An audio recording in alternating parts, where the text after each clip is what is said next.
అరాచకం అంటే ఏంటో నేను ప్రత్యక్షంగా ఇప్పుడు పులివెందల జడ్పీటీసీ ఎన్నికల్లో నేను చూస్తున్నాను.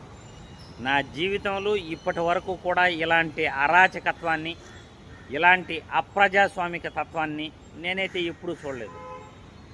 ఓటు వేయనీయకుండా వాళ్ళ స్లిప్పులు తీసుకునేసి వాళ్ళని బెదిరించడం ఏంటండి? కనీసం ఏజెంట్లని లోపల కూడా కూర్చొనివ్వకుండా వాళ్ళని తరిమేయటం ఏంటండి? పోలీసులు ఇష్టానుసారం వైసీపీ సంబంధించిన ఏజెంట్లను పట్టుకుని వాళ్ళని బయట తోలేస్తూ ఆ బూతుల్లో కూడా ఉండకుండా టీడీపీ నాయకులకి వాళ్ళ ఏజెంట్లకి వాళ్ళ గూండాలకి సపోర్ట్ చేస్తున్నారు అంటే ఈరోజు ఎంత అరాచకత్వం పులివెందల జడ్పీటీసీ ఎన్నికలలో జరుగుతూ ఉందో కల్లారా చూస్తున్నాం.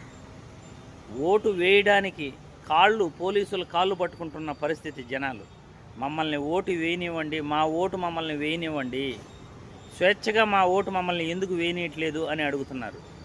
ఎన్నికలలో మాకు స్లిప్పులు ఇచ్చి బలవంతంగా మా చేత లాక్కోవటం ఏంటి? మేము ఓటు వేయడానికి వెళ్తే మధ్యాహ్నం రండి, సాయంత్రం రండి అని చెప్పడం ఏంటి? మా ఏజెంట్లని బయట తరిమేయటం ఏంటి?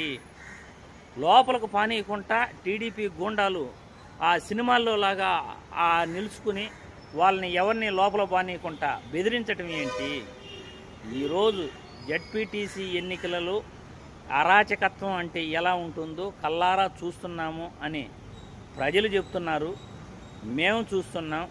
ఇంత దౌర్జన్యమైన పాలన, ఎన్నికల కమిషన్ ఇంత నిర్లక్ష్య వైఖరి, ప్రజాస్వామ్యాన్ని కూనీ చేసే విధంగా ఉండటం చాలా చాలా దుర్మార్గమైన చర్య.